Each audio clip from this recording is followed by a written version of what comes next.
Stephanie from The Well-Doing Mama, and I am the mom of 8 kids, ages 22 down to 6. And one of the things I like to do is homeschool curriculum reviews. My goal is to encourage homeschooling mamas in the walk that we are doing. So today I'm going to go through this Who is God series. This is sold, I think, by Apologia. Yeah, this is sold by Apologia. Oh, and Summit Ministries, partners with Summit Ministries now. Okay, so I'm going to kind of walk through. This is a curriculum that's been around a long time. There are, I think, 4 volumes. Let me see if it shows. I will be honest and upfront and tell you this wasn't my favorite. So, nothing unbiblical. I should start with that. It's a personal choice of that. I didn't really care for it. Nothing unbiblical in it. I think there's 3 or 4 volumes of this. There is a book for each one.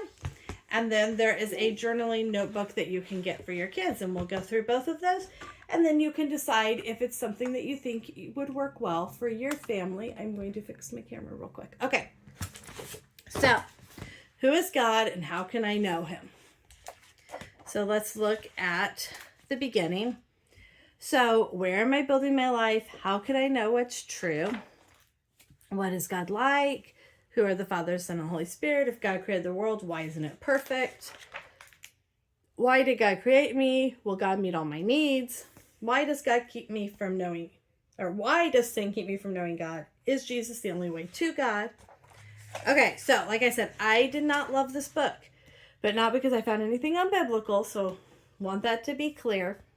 Let me see how I can say this. I felt that the book was, I felt that the arrangement of the book was hard to follow the stories and the concepts trying to be taught. I felt like it jumped around a lot. That's a good way for me to say it. I felt like we were jumping around a lot. Like I wanted to love it, and maybe it's how I used it. So that's why I'm showing it to you. You can decide whether it would be a fit for your family. It is definitely worth a try. It is a well-known, it's been around for a long time kind of curriculum. So what I did is I used this with my kids together. We all sat around the table. I would read, a lot of times when we got to the verses, they would take turns looking up the verses because I love for my kids to spend time looking up verses and seeing them actually in the Bible in context. That may have been part of what, now that I'm thinking about it, that may be part of what made it feel jumpy, but I do want my kids to do that. So maybe if you're using this, don't have them look up all the verses. Maybe just have them look up one. But what I found was kind of weird is this was kind of what I struggled with. They had these little stories in here, and every chapter, the story built on the previous chapter's story. So like here's the one in the next chapter. But because we're doing this over the whole year, we're only getting to the story. I think there's, how many units are in here? How many lessons? Each lesson is, so basically this book should be for a year. So there's 10 lessons. So you're doing each lesson over a couple of weeks, like 3 weeks. So if it's 3 weeks between reading these stories, I feel like then they didn't remember what was in the story before. Does that make sense? So I like the stories, and the stories made a lot of sense together, but I felt like there was so much time in between reading the pieces of the story. So that may be something you would want to change if you did it. Maybe either do it faster, don't spend quite so much time on it, or just read all the story pieces together. Okay. And it does have some questions to think about as you go through and some more reading. And then make a note of it. Make a journal to write down what you've learned. We did do some. I'll show you in the notebook. I did not buy a notebooking journal for each of my kids because that's just a lot of money I wasn't sure we would use it. You could totally buy one for each of your kids. We just did a spiral notebook where they would write down a verse or write down a main concept that we talked about. And then it has some verses. So maybe if you're doing it, having them look up these verses, it does have some words to know. It kind of would depend on how much time you're wanting to spend. I was trying to fit this in with some other things during like a half an hour max block, and only a couple of like 2 to 3 times a week. So maybe if you were doing it more, I think it shows you how to lay it out. I hate to criticize anything. So I'm not criticizing the curriculum. I'm saying it wasn't a great fit for our family. It does show you kind of a lesson plan. Read these things, do these things, do these things. So over 6 days, you would complete one lesson. So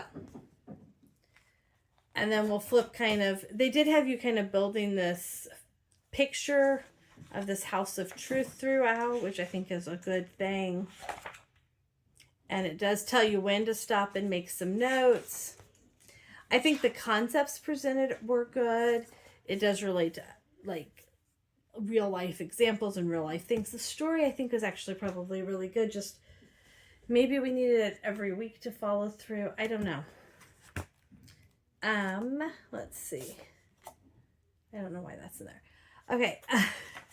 And then so here it just a world of worldviews. It talks about different worldviews and things. And so a lot of this was really good. I did feel like there was a little glazing over, or that we were kind of saying the same things over and over a little bit. So, but that's also not bad for a kid to hear the same things repeatedly. Okay, so that's kind of a quick look into the book. Here is the notebooking journal to kind of give you a flip into it. These do add a lot when you do them. They nicely start with kind of a lesson plan of what to do, and you can see that. So it kind of helps you kind of pace it out for your family. And also this might, I've never thought of doing this with having a kid do it on their own. That also might be a really great option for maybe a 4th, 5th grader that you just want to do the book. I think it would work well that way.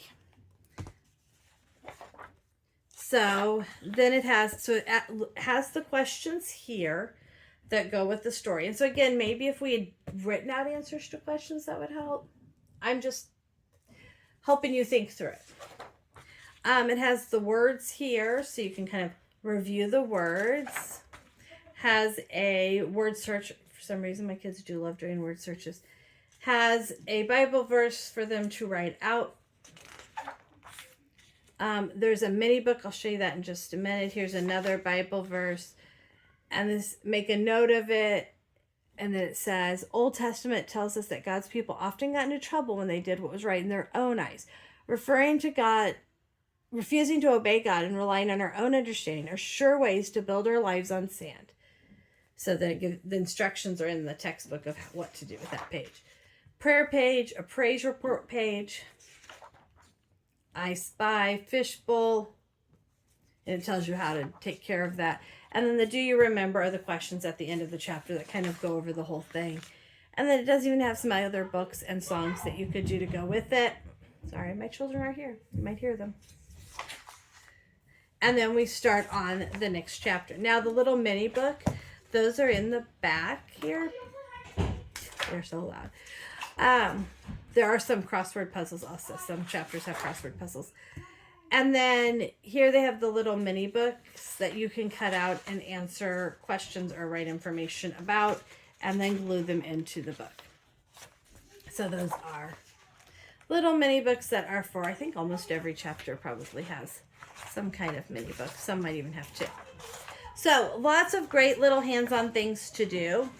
I think this can be a really great curriculum. Like I said, not a great fit for our family, but I do think it has solid information and can encourage your family. And this is a great way to start if you are not doing some kind of Bible time and you really want to start it, but you want something very structured. This is a good option of something that's structured. And like I said, I also feel like it's something you could give, you know, those older elementary kids to do on their own if you just want to be able to hand them something because you are full. So I hope that gives you a little bit of a walkthrough, an idea of what that book looks like, and so you can see if it would be a fit for your family. Thanks for joining us today. Please leave a comment if you have something else you'd like me to talk about or you have any questions. Please hit the like button and subscribe to see more videos about what we do.